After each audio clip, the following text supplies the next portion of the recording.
Welcome to another episode of the Making of Me podcast, where we explore the challenge and inner shift that shape who we have become. Today's guest is George Rivera, a father of first entrepreneurs and buyback time strategy. After building multi-million dollars business while missing key family moments, facing a 300,000 setback, George reviewed his life and company around faith, family, and freedom. Today we explore the making of George Rivera. George, it's a pleasure having you on the show. Thank you, Benaiah. It's great to be here. Yeah, thank you. Yeah, so George, you have said that challenge that shaped you most was building multi-million dollars of business while missing key family moments, then hitting a 300,000 mistake. Can you take us back to that time and describe what the experience was like for you? Yeah, the experience was crazy. And yeah, I built myself what I call the founder prison.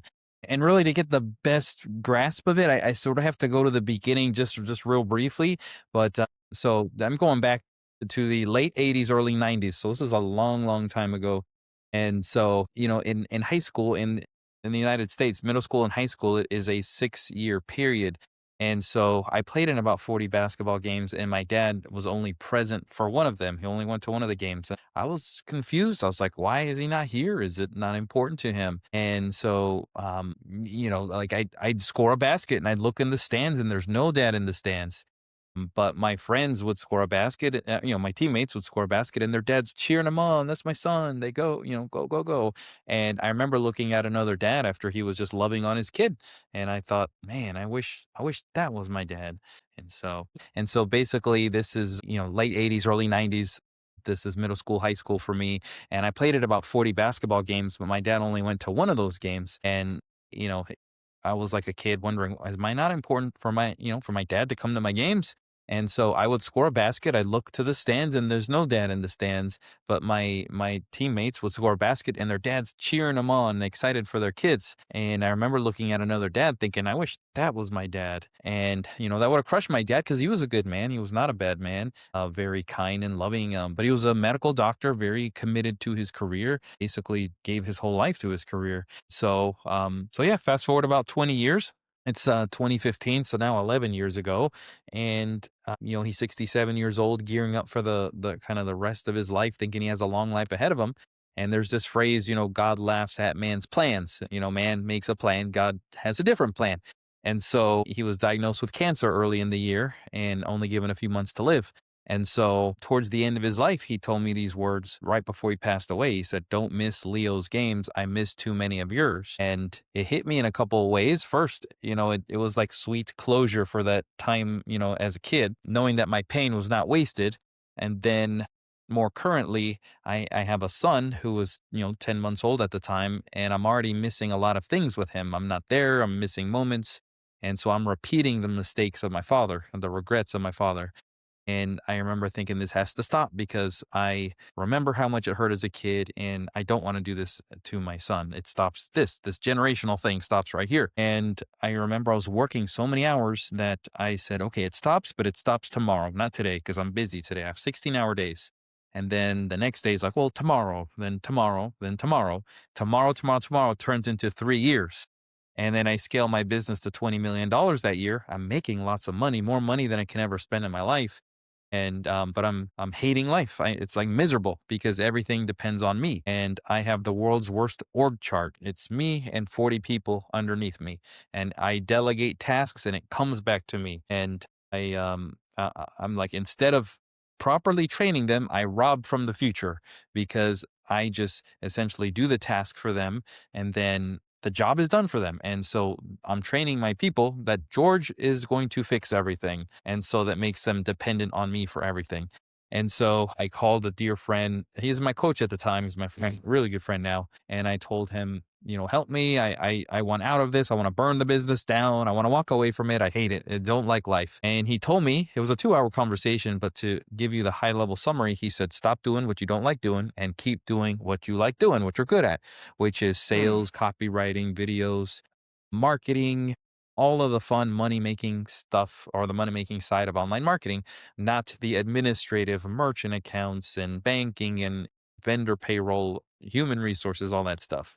Very important, but it shouldn't be the same brain doing both. And so we decided to begin the transformation then. We started what I call now the buyback time formula, but that name didn't exist then. It's just the process of implementing frameworks and strategies to get yourself out from being the bottleneck so that you can have free time to give. Well, you do anything with the free time, but for me, it was to give it back to my family.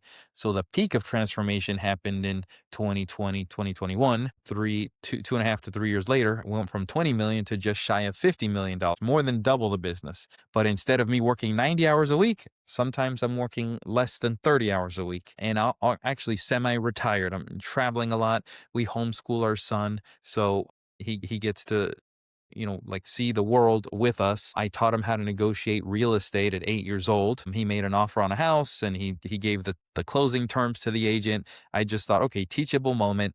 And so when my dad said, don't miss Leo's games, he meant be there physically present for the games, but also don't miss out on his life, life activities. So I never missed his games and I taught him how to do, how to do life things like negotiating deals and all that stuff. So yeah, so fast forward more to current day. I've had a number of friends and peers tell me you have to teach this stuff. How do you do this? And I'm thinking, do what? Like I'm traveling, I'm pouring into my son, spending time with my family, running a business. Like what do I teach? And then the whole concept of buy back time, remove yourself from being the bottleneck in your business and give that time to your family. That's what I need to teach. So that's how the buyback time formula came together. And that's what I do now. I help people who are cash rich, time poor. Cash rich means your business gets all of your attention and your family gets little to none. I mean, none is a common thing, but the little part means you get the burned out, the frustrated, the stressed out, the upset version of dad instead of the present, calm, loving, warm version of dad. And so, yeah. And I know I threw a lot out at you. So wherever you want to pick it up from there. Yeah, that was really, really amazing. I was just enjoying every moment of them. I think it just speaks volumes to the fact that daddy actually missed out from your childhood, and you were still harboring that particular pain until during his deathbed he make reference of that particular same line that speaks volumes to. He actually more like he noticed that he was aware that he actually missed your childhood, and he was able to offer that advice. And that actually, apart from you just hearing it, you realize that you were doing same to your to your son too. And that realization actually more like bet the fact that you're already working out somehow to actually more like spend less time and make more money and spend more time with your and the fact that the whole thing was able to kind of bet the particular thing you get to do now, which is more like spend more time with that of family compared to spending more time with business. And I think what stuck with me the more was at that moment where you get to call your friend and his advice was stop doing what you can do and focus more on what you can get to. And that was really, really amazing. Debating on that particular vision was so amazing. Yeah. So you talk about reclaiming our 10 to 20 hours a week for founders. How do you define time freedom? And why is it critical for business Yeah. leaders? Time freedom, I think everybody will sort of define that because it's very personal, but for me, it's a very family thing. And I know that there are people like me 10 years ago stuck in the business that you built and you build yourself a prison that you can't break out of. And it's a lie, that oh, I'm the only one that can do this. It's a lie, but we tell ourselves that because it's the only thing we know and we don't know that there's an alternative path. And so I don't think anybody wakes up one day and says, I want to be bad to my family. I want to be a bad dad. Nobody wakes up and says that, but life pushes you in that direction and we run on autopilot and we don't know that there's a better way. And so for me, time freedom is whatever's important to you in your life that you're getting the time to get to do that. And it doesn't mean that we're going to just walk out of your business. It's going to fall apart. You have to be responsible, implement frameworks and strategies so that all the important things that need to happen to make money, bring in revenue, and keep everybody happy, that needs to be in place. And that can happen. And then once that's in place, you can step back and give that time that you took from your business back to your family while you're making more money. The goal is not just to maintain, the goal is to grow profits while you step away. And in the phrase in the United States we have, it's like having your cake and eating it too. It's like the best of both. Yeah. Yeah, amazing, amazing, amazing. I think it's how you actually set balance to it. And a particular disclaimer you actually make reference to, we speak volumes too, because a whole lot of our leaders, when it comes to their business, they have this ideology of, oh, I'm the only one that can do some certain kind of things and others couldn't do it. In the fact that you actually debunk that, to make reference to, definitely others can do it. It's just that they have not been trained right and you have not actually get to put them all through it, or being that you didn't trust them. So, and the fact that you could actually put up structures that can actually more like free you more of those times to actually work on the things that needed to be done. So your dad advice, don't miss on lose game. Clearly shape your approach. How did that promise influence the system you put into place for your business today? Yeah, so that's the foundation of everything that I do. His biggest regret became my biggest mission in life, but I had to take the mission for me Mm. first. And then once I got it for myself, I said, "Oh my gosh, there's so many other men out there and they're praying to God saying, "God, I need help. I don't know what I'm going to do. Like I've built this prison that I can't get out of." And when they hear me talk about how I used to be in that position, they're going to say, "There's a way." And now once you are aware, your obligation is to figure it out so that you can give that back to your family. And so, yeah, it's not by magic or wishful thinking or hoping and all that. It's by implementing frameworks that free up your time. You need to do what's called a time audit. You review, your last 2 weeks. And if you're like me, I'm like, back then I'm like, I don't have my last 2 weeks document written down everything. I was like, okay, start now. So from now, the beginning to the next 2 weeks ahead, you document everything you're doing, even if it's like brushing the teeth, going to the bathroom, cooking food. Because if you start thinking, oh, is this important to write? Yes or no? You're going to leave a lot of details out. So it needs to be almost as if somebody has a recorder following you around, documenting everything you do. And you're going to identify in the first 2 or 3 days that there's a lot of things you probably shouldn't be doing. You're going to identify time you're wasting on social media. Or, wow, I take 2 hours to eat. That's crazy. I need to shrink that. So just different little habits that you can tighten up a little bit so that we can really find the time that's already there. We just need to prioritize it. And so once you get an idea of all these things, you're gonna give yourself $1 per hour. So for me, USD, I'd say $1,000 an hour, upwards of $10,000 an hour is what I'm worth when I'm doing the highest value tasks for my company.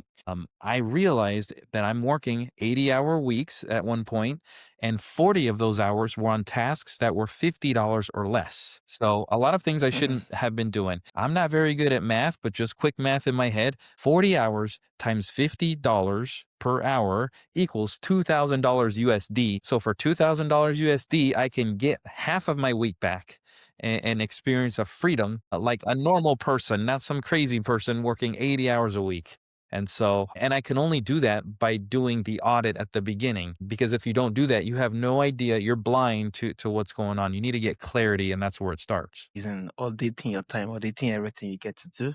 I think just the way you make reference of it, it's not speak volumes when you will actually audit it. It's make you see the patterns of how your day actually get to go and the particular traits that happens every now and then, and you being able to kind of capture those lost out time. So one of your framework is delegating outcome instead of task. How did your personal experience inspire this approach, and why is Yeah. it so So remember powerful? earlier I said world's worst org chart. Me up here and then 40 people down here. I would delegate down a task. And I think I was delegating. It was very bad. And then it would boomerang back to me. It's almost like boom, it's a Yeah. bouncy ball back to me. And so the reason was because it was improper training. It was improper showing them what the outcome looks like. So instead of saying, hey, I want, this done, you need to be specific with what the outcome looks like and show them what does finished look like so they have an example they can follow. And then what I really like to do is we now with AI and ChatGPT, and we've got Loom and other tools like Loom, but Loom is kind of the hot one at the moment. You do a screen recording video, you do the transcript, you take the transcript, put it in ChatGPT, you tell it, make me a great SOP, standard operating procedure, and then you take that, put it on a Google Doc, and then you share it with the person you are delegating to. You say, I got 10 minutes, let's review this right now. And, they'll either say, yes, I understand, or no, I need a little bit more clarity. So you clear it up. Okay, how about now? Okay, yes. Okay, good. You own it. Like, I should never see this again until something changes. Maybe a vendor changes, a process changes, then we can revisit it. But for the foreseeable future, I should never, ever, ever see that again, because that's why they're getting paid. And that's why I'm not doing it. Yeah, amazing, amazing. Thank you so much, George. So, George, after rebuilding your life, how do you balance high level business ambitions with the need to be present for your family and personal Yeah, life? so I have to ask anytime something new comes in, does this fit my life? Does it fit my lifestyle? Is this going to take away from my family? And then at that point, I decide, is it worth it? You know, sometimes there could be something that'll take you away for like a week because it physically requires you to be somewhere else. You have to, engage your family and see is, hey, is this okay? So some families will be, hey, the reward is great. Yeah, go get it. And others will be like, no, we need you here because this, that, and the others. You have to just evaluate, the risk, the reward, the time away. Is it worth it? And everybody's going to have a, kind of a level of where that is. But for me, anytime I take on something new, I have to like blend it in with my life and say, is this going to, it's going to help? Is it going to, bring more stability? Is this going to bring more chaos? And then decide at that point. But it has changed how I am involved in other companies or start other businesses. Amazing, amazing. Thank you, George. So, George, looking back, what is the most important lessons you learned from the regret of missing those key family Yeah. moments? So the thing is, you can always rebuild a business. You can always go back and make money. You can always hire new people, but you can never rewind a childhood. You can never go back in time and say, hey, yeah, I want to go to those games now. It's like, you're done. Like life has passed. So, and also what I say, if people are listening and they're thinking, oh my gosh, I've missed games, I'm blowing it, you can always start now. You can't do anything about the past, but you can start right now, and so long that you know that there's another choice, it's your obligation to do it now. The goal is by the time we get to our old age and we're reflecting on life, and I think we're all going to have regrets because we're human, but the goal is to have minimal regrets and to say, you know what, I missed some games, but when I came to realize that it was important, I did everything I could to be there, and I can be proud of myself for that. So that's the balance. But nobody ever says in their last days, I'm so glad I missed that game for that client meeting. You're not going to remember the name of that client, on your last days,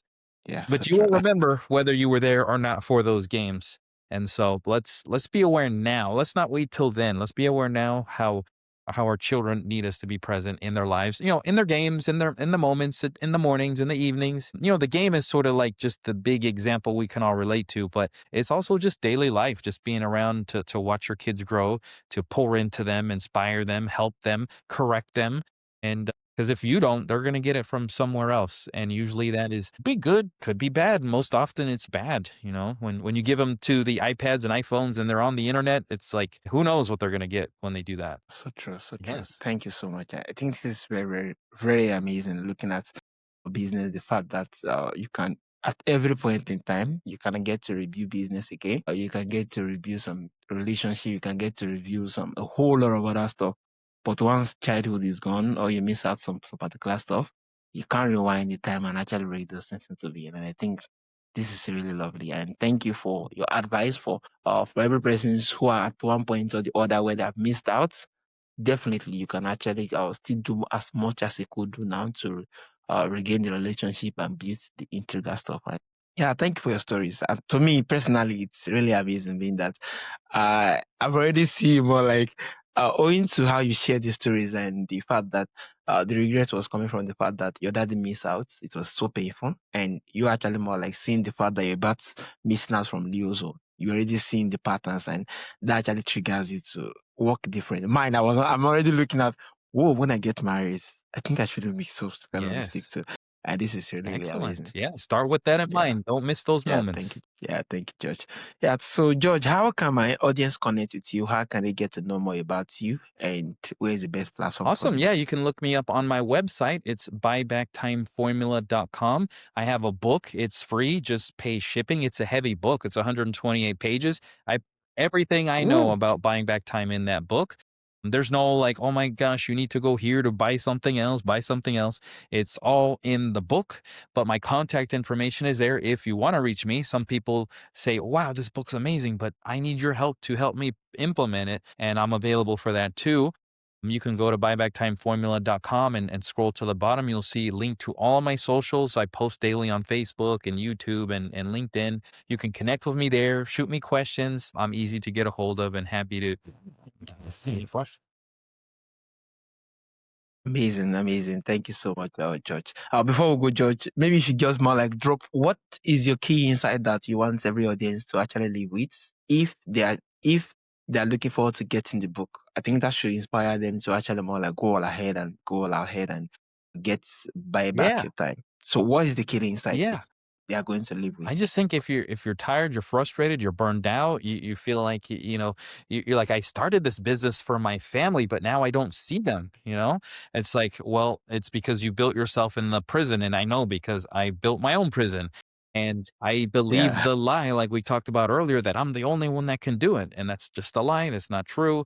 And I'm not saying you're doing anything bad, but now that you know there's a different way, let's do that. So if you're ready to quit giving your business all of your time and you want to give it back to your family, this is your first step. And no, your business is not going to fall apart. It's going to be fine. There'll be frameworks that we put in place to actually grow and increase the business. So you have a growing business and a restored bond with your family, because your family they're looking at you and they're waiting for you to come around. And if you don't, they're gonna build a life without you. They're gonna, hey, move on. Hey, dad never shows up to games, so we're not gonna ask him anymore. So just be mindful of that. But this is where you start. Yeah, thank you so much, George. Yeah, George, thank you for such an honest and practical conversations. Your story reminded us that success isn't just about revenue, it's about presence. If you're a founder looking to reclaim your time and build businesses that doesn't depend on you, grab George buyback time formula at buybackformula.com/book. Thank you for listening to the Making of Me podcast. Until next time, keep becoming and keep making yourself. Once again, it's really a pleasure having you on the Thank you, show, George. Benign. Appreciate it. It's been fun.